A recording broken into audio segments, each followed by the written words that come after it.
हमारी गाड़ी एक कस्बा नुमा गांव में दाखिल हुई। हम सड़क किनारे एक पेट्रोल पंप के करीब पहुंचे तो रतन ने उससे पहले वाक़े एक ढाबे की तरफ इशारा करके असलम अली को गाड़ी उसके सामने रोकने की हिदायत की। फिर मुझे मुखातिब करके कहा, हमें यहाँ नाश्ता और दोपहर का खाना एक साथ खाना होगा। भलाड़ से आगे बोईसर तक कोई काबिल जिक्र आबादी नहीं है, जंगल ही जंगल है या फिर पहाड़ और दलदलें। खाने पीने की कोई माकूल चीज दस्तयाब नहीं होगी। फिर वो असलम अली से मुखातिब हुआ, बोला, तुम भी गाड़ी में पेट्रोल भरवा लो और टायरों में हवा वगैरह चेक कर लो, और हाँ, आगे एहतियात से गाड़ी चलाना। सड़क पर कई जगह गड्ढे हैं और कांटेदार झाड़ियां भी पड़ी मिल सकती हैं। टायर पंक्चर होने का खतरा होता है। उस ढाबे में बैठने का फर्शी इंतजाम था, जबकि हिंदुआना तर्ज के काफी मजेदार खानों से तवाज़ो की गई। हम तीनों ने पेट भर के खाना खाया और फिर चाय पी। उसके बाद असलम अली रतन से 50 रुपया लेकर ढाबे से बाहर निकल गया। उसके जाने के बाद रतन ने संजीदा लहजे में मुझे मुखातिब किया, बोला, मुझे पता है तुम्हें तारापुर स्टाफ कॉलोनी में तुम्हारी निगरानी करवाने वाली बात बुरी लगी है, लेकिन अगर गौर करो तो इसमें तुम्हारा भी फायदा है। ये ठीक है, अगर तुम वहाँ घूमते फिरते हुए किसी मुश्किल में फंस गए तो मैं तुम्हें छुड़वा लूंगा, मगर तुम कम से कम आर्जी तौर पर तो मुश्किल में होगे ना। तुम यूं समझ लो कि सिक्योरिटी स्टाफ निगरानी नहीं बल्कि हिफाजत कर रहा होगा। मैं उस वक्त किसी बहस के मूड में नहीं था, लिहाजा मैंने खुश्क लहजे में कहा, तुम्हारे स्टाफ की निगरानी से मुझे कोई फर्क नहीं पड़ता मिस्टर रतन, क्योंकि मुझे स्टाफ कॉलोनी में घूमना फिरना भी हुआ तो किसी उल्टी सीधी सरगर्मी का कोई इरादा नहीं है। फिर जाने क्यों मुझे उसे तंग करने के लिए शरारत सूझी। मैंने यकलख्त अपना लहजा संजीदा बनाते हुए कहा, अब आपसे क्या छुपाना रतन जी, आपके साथ खामखा चिपक कर बोईसर जाने का इरादा मैंने मजबूरन किया है। दरअसल मुझे अपने बॉस की तरफ से कहा गया कि जब तक वो किसी फैसले पर न पहुंच जाए मुझे तुम्हारे ही घर रहना है, मगर मुझे लगा कि तुम्हारी गैर मौजूदगी में तुम्हारे घर रहना मेरे लिए सब्र का इम्तिहान बन जाएगा। मेरी बात सुनकर रतन चौंका, बोला, कैसा इम्तिहान? मैं तुम्हारा मतलब नहीं समझा भावेश जी।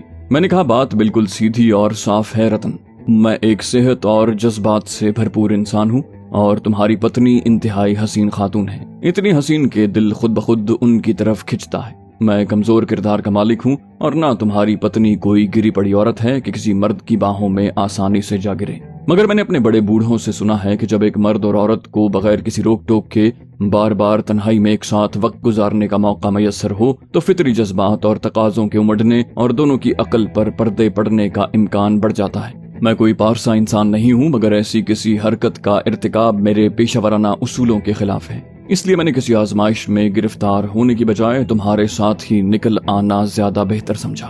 रतन हैरान सी नजरों से मेरा चेहरा देख रहा था। मैंने उसका ताज्जुब नजरअंदाज करके अपनी बात आगे बढ़ाई। कहा, मुझे पता है तुम्हें ये सब अजीब लग रहा है, क्योंकि तुम तो इतनी हसीन बीवी की मौजूदगी में भी इधर उधर मुंह मारने से बाज नहीं आते। मगर यकीन करो, मेरे जैसे बेवकूफ लोग भी इस दुनिया में मौजूद हैं जो पका पकाया लजीज खाना सामने रखा होने के बावजूद हाथ आगे नहीं बढ़ाते। मेरे जुमले रतन के जमीर और खुद पसंदी पर चाबुक की तरह पड़े होंगे। तभी उसने तिल मिलाकर मेरी तरफ देखा। मैंने जवाबन उसकी आंखों में आंखें डाल दी। वो महज चंद सानियों तक मेरी निगाहों की चुभन का सामना कर सका, फिर उसने नजरें चुरा ली।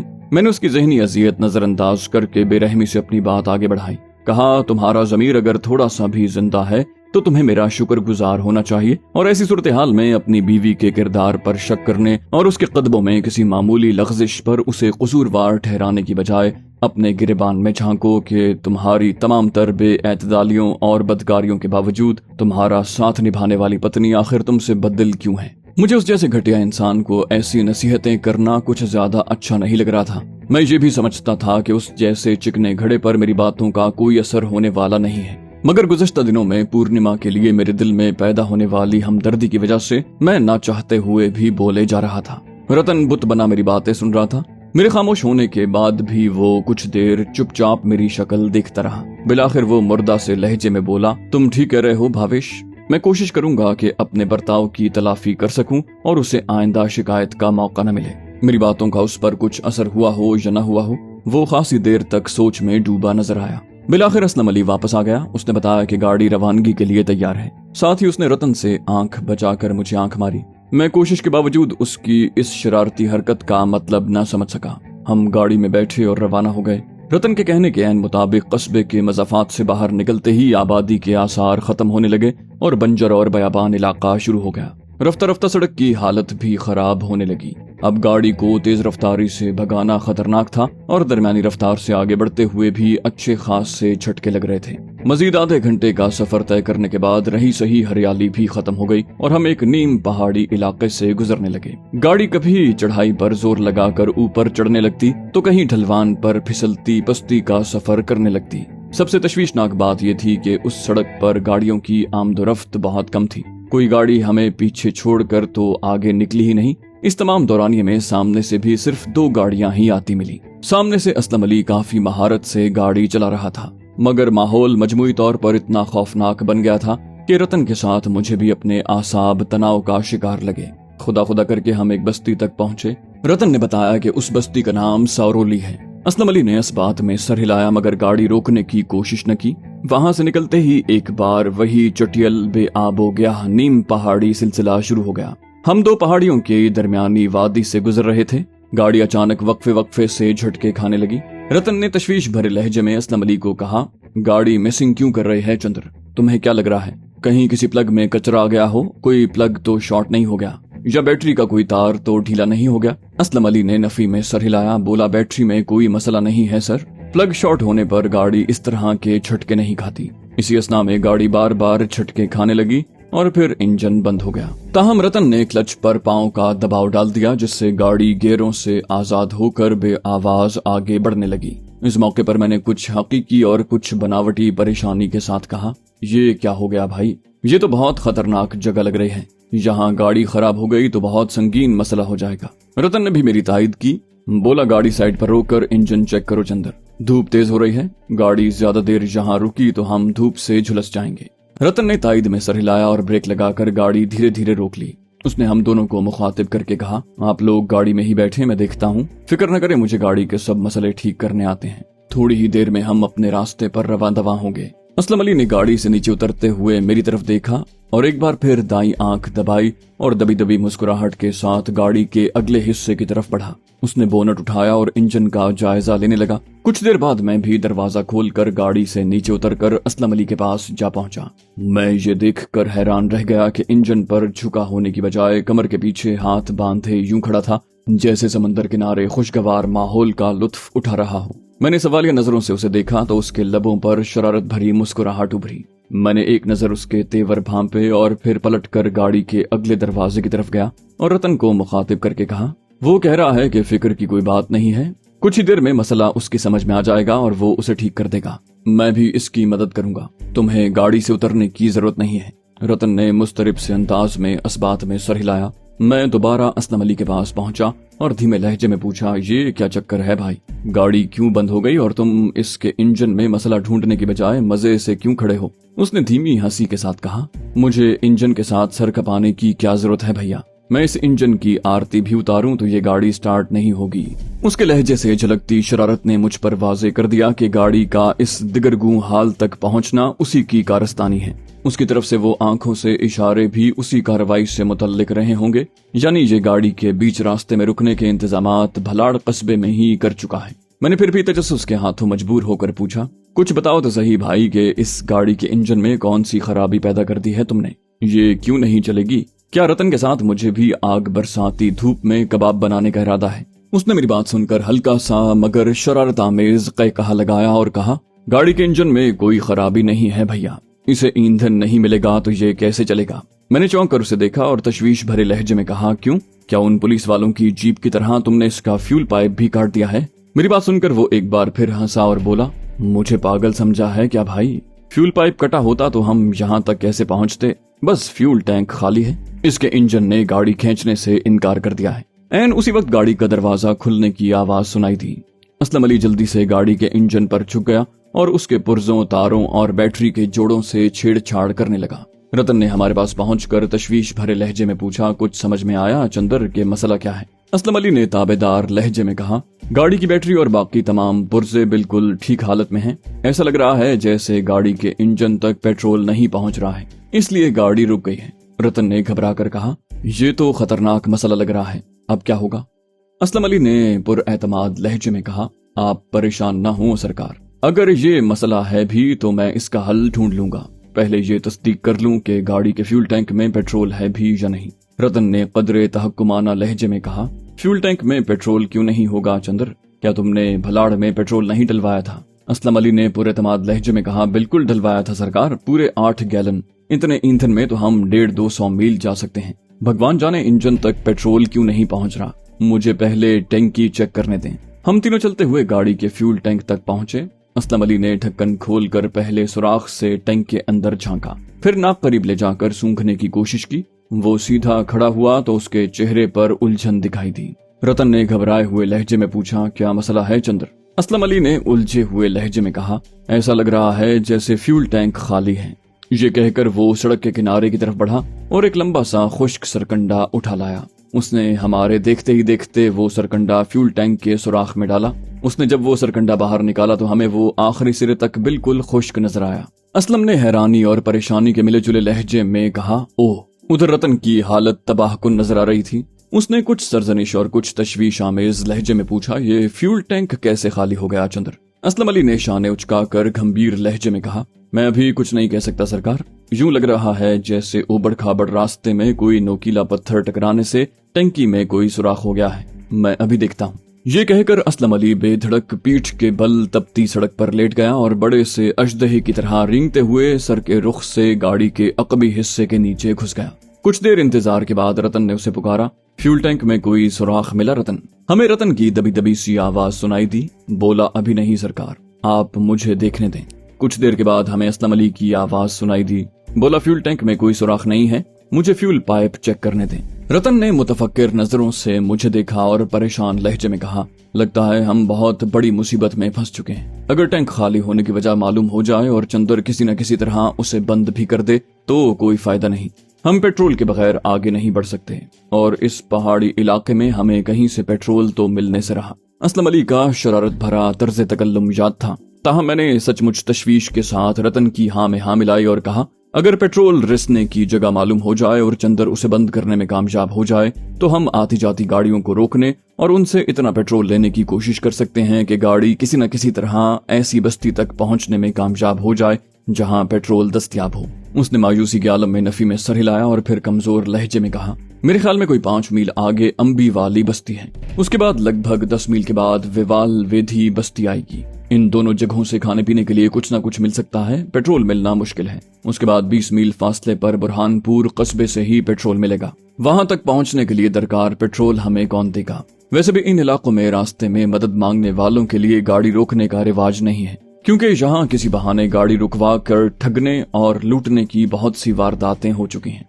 रतन ने जो कुछ बताया वो काफी तशवीशनाक था, मगर मुझे असलम अली की जहानत और फतानत से पूरी उम्मीद थी कि उसने ये मसला जानबूझकर पैदा किया है तो उसके पास कोई न कोई हल भी मौजूद होगा। इस दौरान में सूरज ऊपर होने से धूप काफी तेज हो चुकी थी।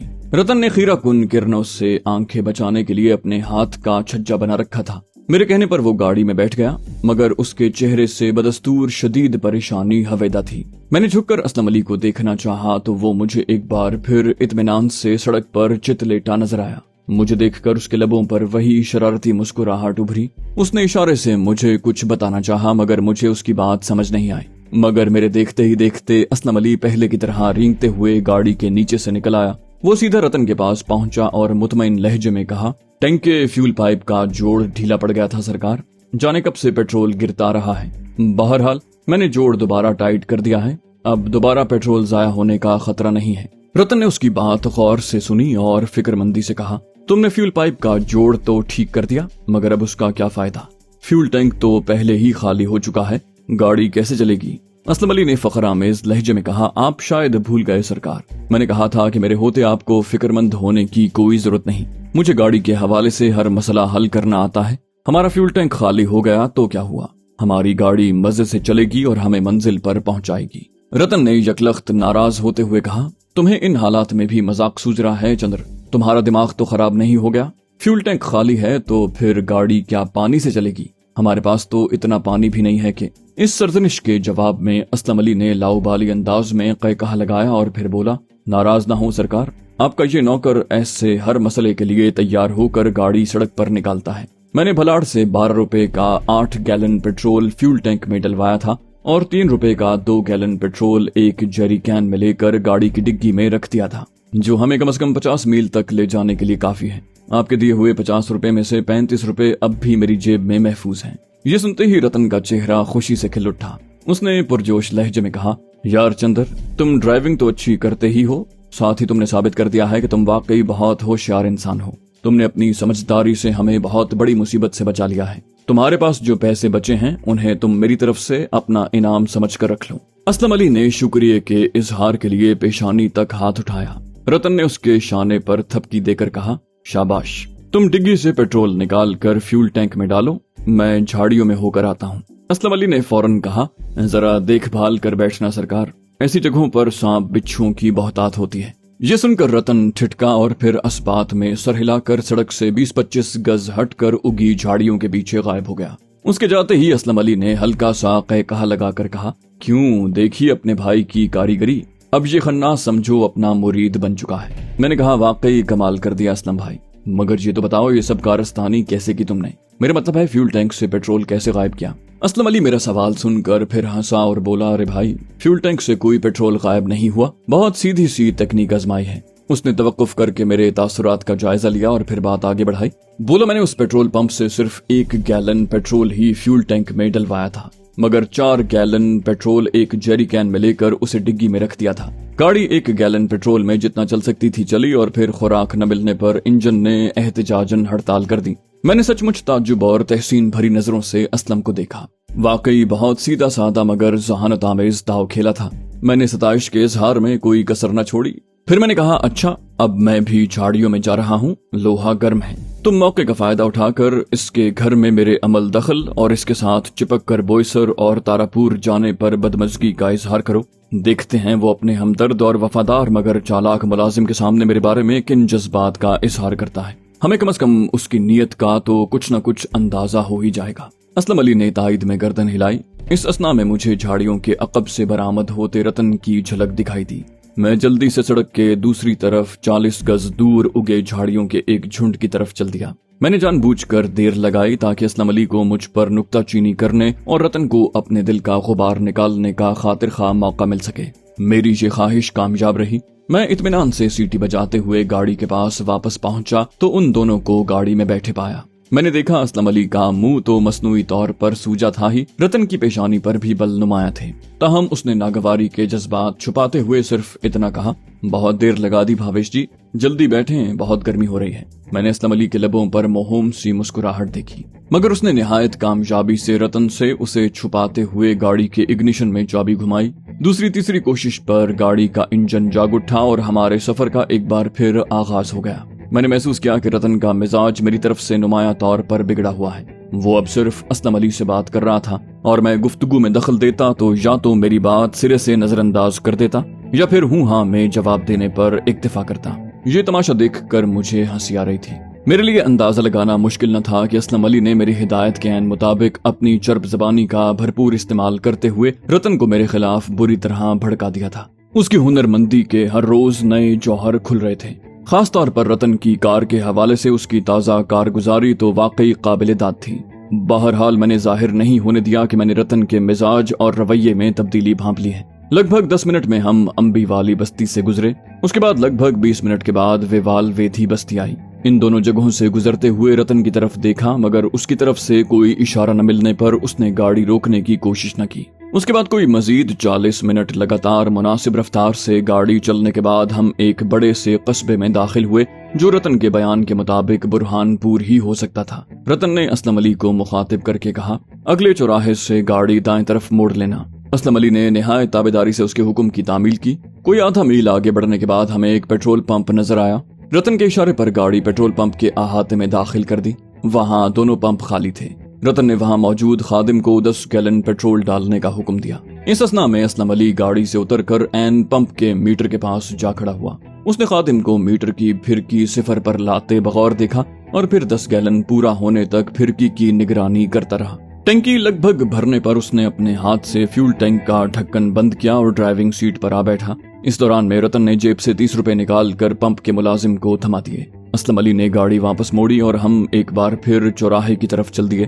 तभी रतन ने असलम अली को कहा, इतनी छानबीन की जरूरत नहीं थी चंद्र, ये पंप पूरा पेट्रोल देने के लिए मशहूर है, मैं इसीलिए तो गाड़ी चौराहे से मोड़कर इतनी दूर लाया था। असलम अली ने संजीदा लहजे में कहा, एतबार या बेएतबारी की बात नहीं है सरकार, बस मैंने अपने लिए उसूल बना रखे हैं कि अपनी नजरों के सामने पूरा पेट्रोल डलवाऊंगा। मैं सिर्फ दाम के बराबर पेट्रोल की वसूली की खातिर ये जांच पड़ताल नहीं करता। असल बात यह है कि मैं पूरा भरोसा करना चाहता हूं कि डलवाया गया पेट्रोल गाड़ी को उतने ही मील तक लेकर जाएगा जितना मैंने अंदाजा लगाया है। सब न सही 10 में से 2-3 पंप वाले तो नाप में घपला करते हैं ना, और उनकी तरफ से चुराया गया ₹2 के बराबर पेट्रोल हमारी मंजिल खोटी करके सख्त मुसीबत में फंसा सकता है। असलम अली ने तवक्कुफ करके रतन की तरफ देखा। इस पूरी दिलचस्पी से मुतवज्जे पाकर उसने बात आगे बढ़ाई। बोला, लंबे रूट पर सफर करते हुए तो एहतियात और भी जरूरी है। बम्बई में टैक्सी चलाने के दौरान में एक रोज मुझे हनीमून मनाने के लिए जाने वाले एक नौब्याहता जोड़े को 50 मील के फासले पर वाक़े हिल स्टेशन लूना विला पहुंचाना था। मैंने एक पेट्रोल पंप से 3 गैलन पेट्रोल भरवाया, जो 50 मील क्या मेरी टैक्सी को 70 मील पहुंचाने के लिए काफी था। मगर लूना विला से कोई 7 मील पहले एक वीरान सी जगह मेरा पेट्रोल खत्म हो गया, क्योंकि पंप वाले ने कम से कम 1.5 गैलन पेट्रोल का घपला किया था। बात लंबी है, बस यूं समझ लें कि मुझे और मेरे मुसाफिरों को सख्त परेशान होना पड़ा। उस दिन के बाद से मैंने अपने सामने पेट्रोल डलवाने और गाड़ी में इजाफी पेट्रोल रखने का उसूल हमेशा के लिए अपना लिया। रतन ने तारीफी लहजे में कहा, तुम्हारे दोनों उसूल बहुत समझदारी वाले हैं चंद्र। तुमने जो इजाफी पेट्रोल रखा था उसने हमें बहुत बड़ी परेशानी से बचा लिया। मैंने जल्दी से कहा, तुमने ठीक कहा रतन जी, आज से मैं भी इन उसूलों को अपनाने का अहद करता हूँ। ताहम रतन ने मेरी बात सुनी अनसुनी कर दी और असलम अली को गाड़ी चौराहे से जरा पहले फलों के रस की एक दुकान के पास रोकने का इशारा किया। गाड़ी रुकते ही एक बच्चा गाड़ी के पास आ गया। रतन ने उसे आम के गूदे और दूध का ठंडा यख आमेजा बनवा कर लाने का हुक्म दिया। फिर वो असलम अली से मुखातिब हुआ। बोला, हम बाएं तरफ मुड़कर बड़ी सड़क पर आगे बढ़ने की बजाय अगर चौराहे से सीधा चलते जाएं तो ये सड़क भी हमें बोईसर पहुंचा देगी। ये रास्ता बड़ी सड़क से भी कम वक्त में कोई आधे घंटे पहले बोईसर पहुंचा देगा, मगर इस शॉर्टकट में सड़क कुछ कम चौड़ी है और दरम्यान में 3-4 जगह 100-150 गज तक सड़क हमवार है और गड्ढों की वजह से रफ्तार कम रखनी पड़ती है। कभी बोईसर पहुंचने की जल्दी हो तो ये सड़क ली जा सकती है। असलम अली ने उसकी बात गौर से सुनी और गर्दन हाँ में हिलाकर यकीन दिलाया कि उसने रतन की बात ज़हन नशीन कर ली है। आम और दूध के फितरी इम्तिजाज से बनने वाला मशरूब बहुत लजीज और फरहत बख्श साबित हुआ, जिसने बढ़ती गर्मी का एहसास कम कर दिया। असलम अली भी ताज़ा दम दिखाई दे रहा था और काफी सुबक रफ्तारी से गाड़ी चला रहा था। हम कोई 10 मील तक बड़ी सड़क पर सीधे चलते रहे। फिर एक चौराहे से गाड़ी बाएं तरफ मुड़ गई। उस सड़क की हालत भी काफी अच्छी थी। मजीद 5-6 मील चलने के बाद दाएं तरफ से आने वाली एक कम चौड़ी सड़क आकर मिलती नजर आई। रतन ने बताया कि ये वही बुरहानपुर के चौराहे से आने वाली सड़क है। कोई 7-8 मिनट मजीद सफर करने के बाद कस्बे के मज़ाफात शुरू हो गए। मेरे लिए समझना मुश्किल न था कि हम बोईसर पहुंचने वाले हैं। एक बड़ी सी नहर का पुल पार करने के बाद उस वक्त हम सरसब्ज टीलों और छोटी पहाड़ियों के दरमियान से गुजर रहे थे। इसी दौरान में रतन ने असलम अली को मुतवज्जे करके बाएं तरफ लगभग 1 फरलांग के फासले पर एक कदरे बुलंद पहाड़ी की तरफ इशारा करके कहा, उस पहाड़ी पर असावा कले के खंडरात हैं। अहम तारीखी मकाम है, काफी पुरफजा जगह है। फुर्सत मिली तो हम वहां चलेंगे। सरसब्ज टीलों के दरमियान से गुजरकर कुछ ही देर में हमारी गाड़ी कस्बे में दाखिल हो रही थी।